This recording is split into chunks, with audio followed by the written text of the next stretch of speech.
to another engaging episode of Stan the History Man. And I'm your host, Dr. Stanley Sandler. And today I want to talk about a new book that I'm working on now, a reedition or edition of a new one. Older. This is the Segregated Skies.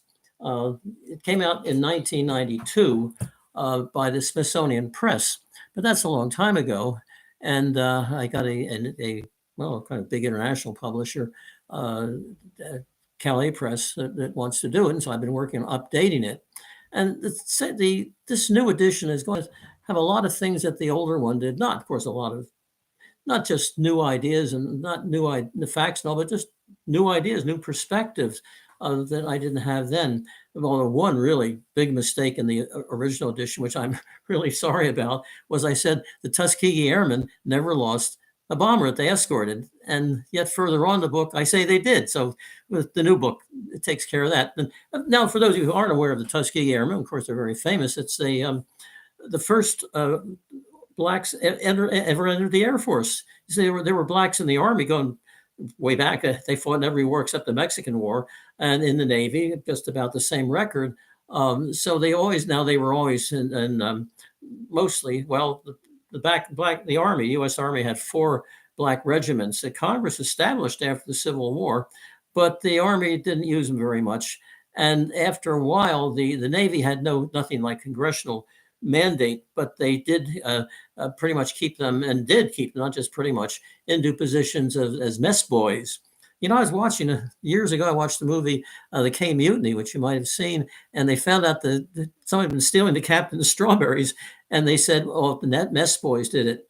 I couldn't be in the Northern. I don't know, boys. I didn't see any boys on the destroyer. But anyway, but the Air Force, no blacks at all. That was it, not even in any segregated areas, anything like that. But by 1939, 1940, this was getting to be impossible.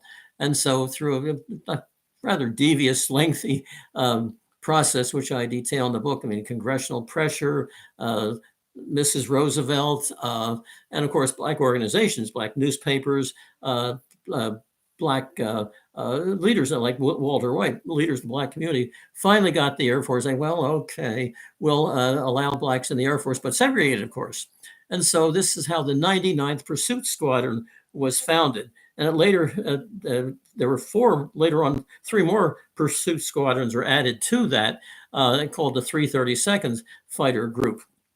And they went over, they finished their interminable training. It looked as though for a while that the airfield, a brand new airfield, which was not uncommon. We were building airfields all over the place. She went down for a ride in one of the training airplanes, and the Secret Service is like, there's a Negro pilot there. Will the plane crash? And everything went well. And so she's saying, look, if you're going to have this outfit down here, there's a war on. So they finally, in 1943, early 43, not early 43, went over first of all to Africa. And that's where, we had landed in the European continent. And so if you want to see some action in the area, you've got to go to Africa. And that's where the 99th, there's still the 99th. The other 3 squadrons hadn't joined yet or come into action, shot down the first black airplanes. That's kind of, important fact. The African-American first airplane they shot down, a German, which is interesting. Of course, the Germans believe that the Africans, they're subhuman, whatever, inferior. So they then went over, then crossed the Mediterranean Sea to Sicily and then Italy. The 99th Pursuit Squadron followed them and began having increasing numbers of kills. Their first aircraft were P-40s, which American P-40 fighter plane was the best we had, but it wasn't that great. I mean, it was a good airplane. It was rugged and take a lot of punishment, but unless you knew really how to fly it, especially if you're flying against the Japanese, I mean, just dive out and shoot and get out of there. They certainly weren't up to the German aircraft at the time, but that's where they were flying. As a matter of fact, they were secondhand P-40s. You can see the Air Force is not busting their back to give. But I will say this, though, while I'm at it, the training, that was as good. And the people there, the trainers and the trainees all said that the training was equal to anything you get at Randolph Field or wherever other, white flyers, because the Air Force was smart this way. Actually, it's not the Air Forces, the United States Army Air Forces. Well, originally they started with the Air Corps, then the Air Forces. And if they said, well, you gave them inferior training. But this way, the Air Forces can say, we gave them the best of the training, as good as anybody else, and they still couldn't make it. So they they were smart. There are a lot of myths about the Tuskegee Airmen. That's one of them. Well, they had inferior training, and they put them down in the South, so things would be bad. But they were down in the South because of the weather. Okay, uh, Alabama's got fairly decent weather. So okay, anyway, so they're in combat with P-40s, which some say, well, those are old Flying Tigers. Well, they weren't that old, but they were certainly secondhand. And later on, they were put into the P-47, a radial plane, engine plane, which is certainly the equal of the German Me-109 or even Me-190. And here's one of the reasons they had the P-47. Well, he's just a huge engine. It must have been the largest single engine fighter plane ever built. And they said, well, blacks can't take the cold, but this huge engine will all kinds of hot air blasting back on them, and they may be able to function there. Well, imagine what that's worth. But anyway, and they began to get an increasing number of German aircraft that fell to their guns. Eventually, they got the P-51, and that's what they're known for. The red-tailed P-51 Mustang, and that was a honey of an aircraft, easily up to the level of the Luftwaffe of the time. But it was a hard fight, and a number of them were shot down. I've got a listing of the number of aircraft that they shot down, a number of them that were lost. Although it was a fairly good route. I come to the conclusion in the end that there wasn't a superb outfit. It was an average, maybe slightly above average. A little more incentive, to do well, to show what we can do. One weakness would be in maintenance. There weren't that many blacks, African Americans, who had skills with a lot of the complicated machinery that was needed to keep them flying. So, but they weren't bad that way. But they were somewhat inferior number of aircraft that couldn't take off or had to turn back for mechanical problems. Somewhat above that of the white aircraft. These are fighter squadrons. Well, squadron it becomes a part of a group, Air Force group. And the groups that they were with were all very welcoming. The 79th fighter group was a outfit that was completely welcome without any. In fact, you read the history of the 79th. The 79th during World War II, they mentioned we have the 99th, et cetera, et cetera. The 99th shot down too many planes this day. They lost one guy. But they never mentioned that we got this all black Air Force or all black fighter squadron here. So then they stayed in Italy.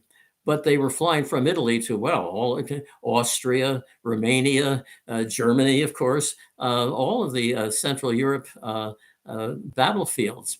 And their main thing was bomber escort. And it's not true they didn't lose. They lost about 22 bombers. I've even got the Air Force serial numbers of the bombers that went down, but that's not a bad record at all. And General Davis, not only was, then he was Colonel Davis, who was the head. I should mention him, of course. Colonel Benjamin O. Davis Jr. Was the head of the 99th. He was the son of General Benjamin O. Davis Sr. Benjamin O. Davis Sr. was the only black general, one of the very few black officers in the Army before the war.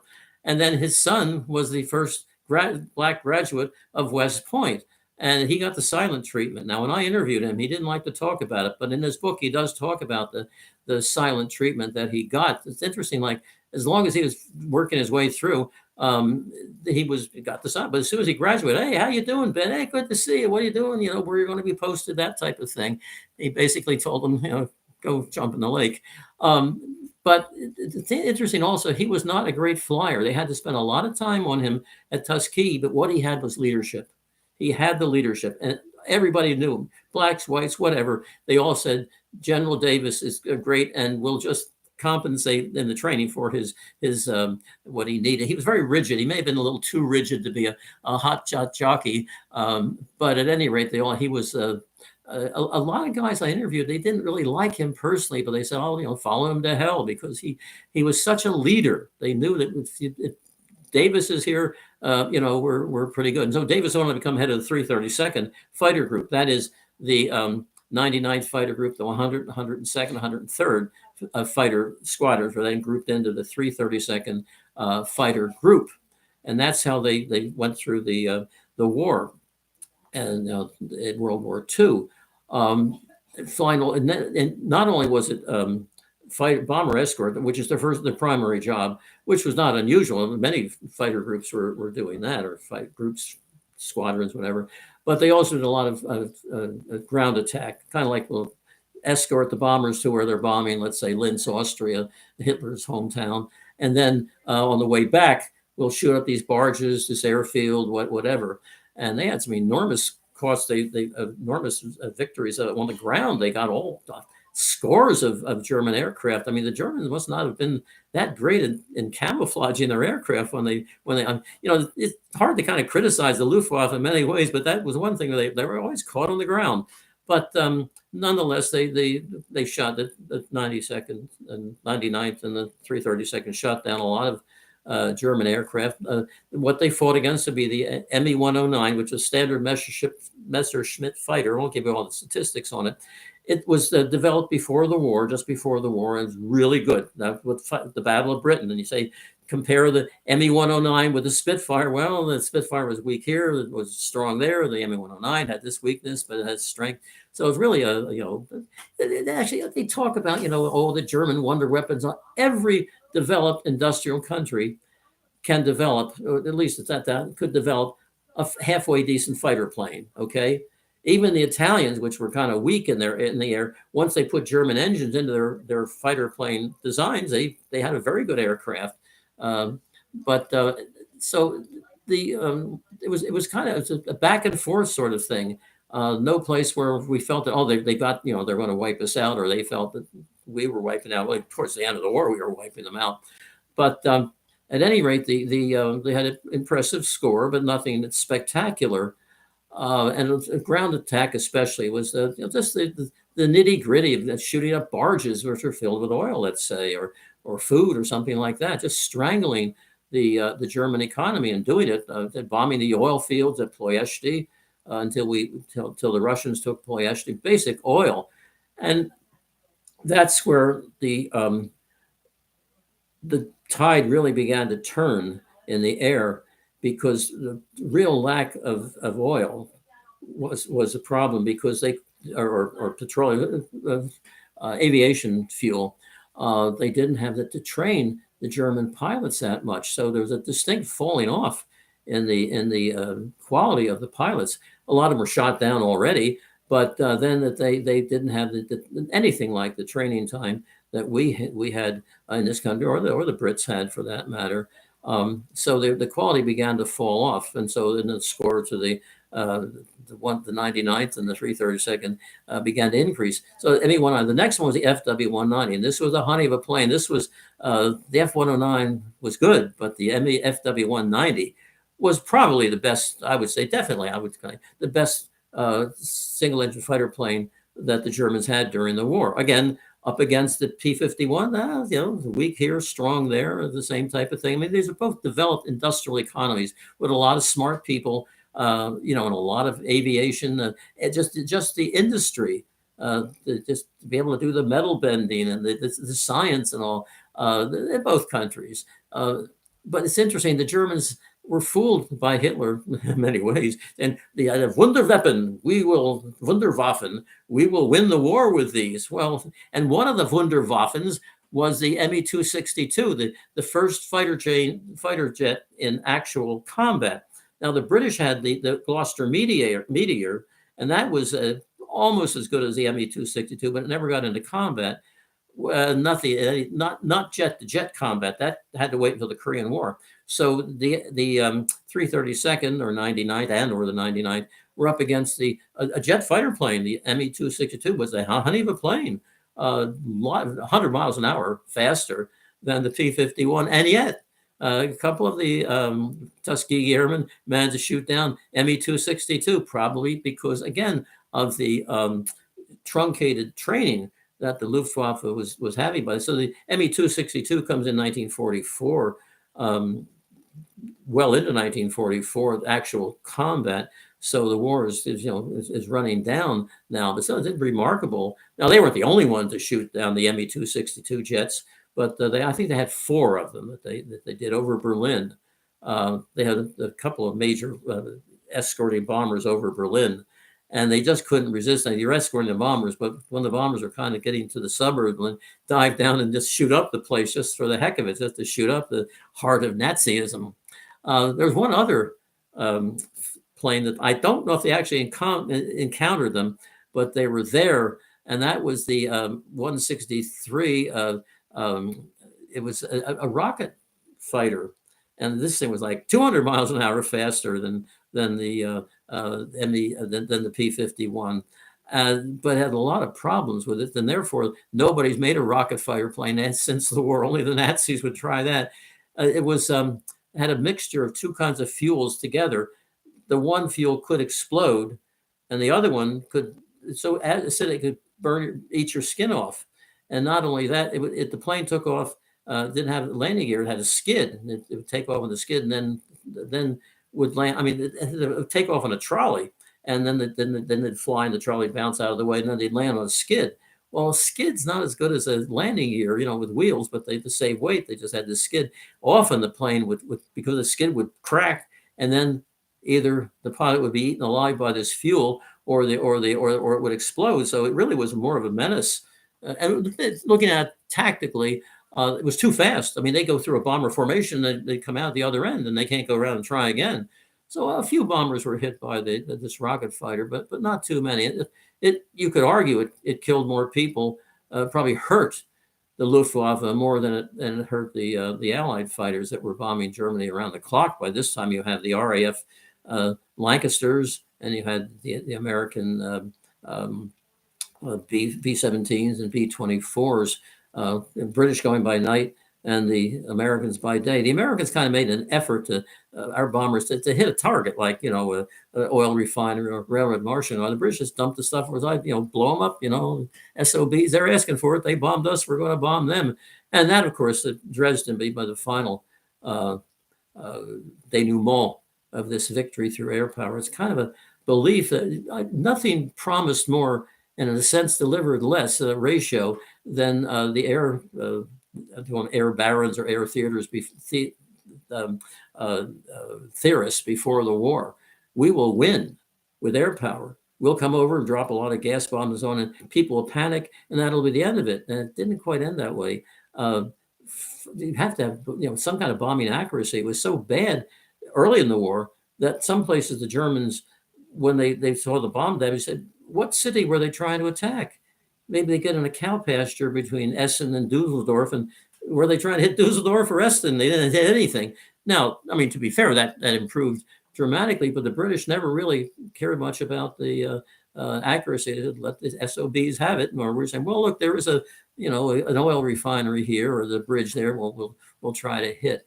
But both the Americans and the British were involved in the bombing of Dresden, which is one of the great, the worst damage from airfields or air power was a Tokyo raid of March 1945. Easily 100,000 died in a fire raid of that. It's a ghastly thing. I think the B-29 was probably the greater killer of civilians than all the other air bombers put together, what they did to Japan. I mean, of course, not just Tokyo. And of course, the B-29s dropped the atom bomb on Hiroshima and Nagasaki. Fortunately for the Germans, in a way, the B-29 never got to Europe. And we're talking about these Wunderwaffen, the Me-262, and that rocket fighter whose title escapes me. We bombed Germany with B-29s, and we did have our own fighter jet, the Lockheed P-80. Built around a British engine. The Brits were ahead of us in engine. Well, as you know, the P-51, the main fighter for which the Tuskegee Air are remembered, was built around a British engine. The same Rolls-Royce Merlin that powered the Spitfire and many other, like the Lancaster, which was a superb bomber, the Rolls-Royce Merlin. And so Packard, the American Packard Company, made the Rolls-Royce Merlin. That was the one they felt had the quality to fly a P-51. When the P-51 first came out, it wasn't that good. The British were not impressed with it. It didn't have much high altitude performance. It just needed a new engine, and they got it. I'm kind of partial to Packard, I guess. I collect some of this collection of old cars. I had a 1947 Packard. I mean, that was a dream boat. Of course, mileage, 8 miles a gallon, something like that. But then, what was the price of gasoline back in, let's say, 1967 or so when I bought it? All right. Anyway, back to the Tuskegee Airmen. So they, in the end, General Davis became Colonel Davis became a general, and the Tuskegee Airmen, they were not dismantled after the war, but even after the war, even after the record of the Tuskegee Airmen, the Air Force is saying, "Do we really need Negroes, in the Air Force?" And there are a number of boards and commissions after the war that, well, what could be their plan? We can't just get rid of them because politically we can't do it now, okay? But they weren't too happy about it, and they were still segregated. But eventually, the pressure was too great. I mean, it just so many African Americans have seen the world. I mean, they want to go back to picking cotton in Alabama. So there was real pressure to change this. And Harry Truman, in the fight of his life to be his first elected election as president, and everybody, well, the Democrat Party was split between the segregationist Democrats. They're called the Dixiecrats and the regular Democrat Party. And everybody said, "Oh, he can't. The party's split. How can he win?" Whereas the Republicans are together and under Thomas E. Dewey. Well, everybody's astonishment that Truman won, but he needed the African American vote because the African American was increasingly voting by 1948.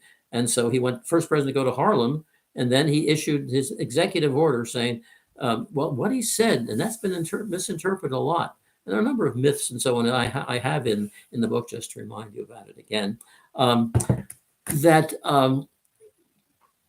Truman mandated desegregation in the military service. He did not. He said equality of opportunity. That's all. You got to treat them right. But he didn't say anything about breaking up segregation. But everybody knew this was the end of segregation. And by 1949, the remnants of the 332nd were in an airfield in Ohio, and then they were finally broken up, I think in late 1949. And then pretty much official segregation came to an end in the U.S. Air Force and in the military. Now, of course, it wasn't all peace and life. There's still lots of racial tensions and so on. But you can certainly say that what the Tuskegee Airmen did, and by the way, it wasn't an elite outfit. I mean, these were pretty smart guys to be fighter pilots, but most of them came from backgrounds of parents might have been teachers, something like that, involved maybe mechanics or owning an auto dealership, something like that. But then a number of them came from the North as well, where they had some economic opportunity. So they were sort of a middle class group of young men. Of course, all men in the military in those days. All men actually in combat in the military. So that's my take on the Tuskegee Airmen. I say this. My first book came out. It was the first, I would say, in a way, serious study of the Tuskegee Airmen. Not only how great they were, and they never lost a bomber. And look what the horror, what they faced with segregation. I interviewed, by that time was General Davis. I interviewed many of the Tuskegee Airmen, and they were still alive. I couldn't do it now. So I was able to get that. And of course, a lot of documents. I went to the Air Force Historical office down at Montgomery Field, Montgomery, Alabama, and of course the National Archives and a lot of the original documents. I'm first to do that, to do the kind of the scut work that historians should do. And so anyway, but I have to bring it up to date because there's a different perspective from what we were thinking in 1992 and what we're thinking today. Well, thanks for listening. I appreciate and tune in again when you can to another episode of Stan the History Man. I'm your author, Dr. Stanley Sandler. Bye-bye.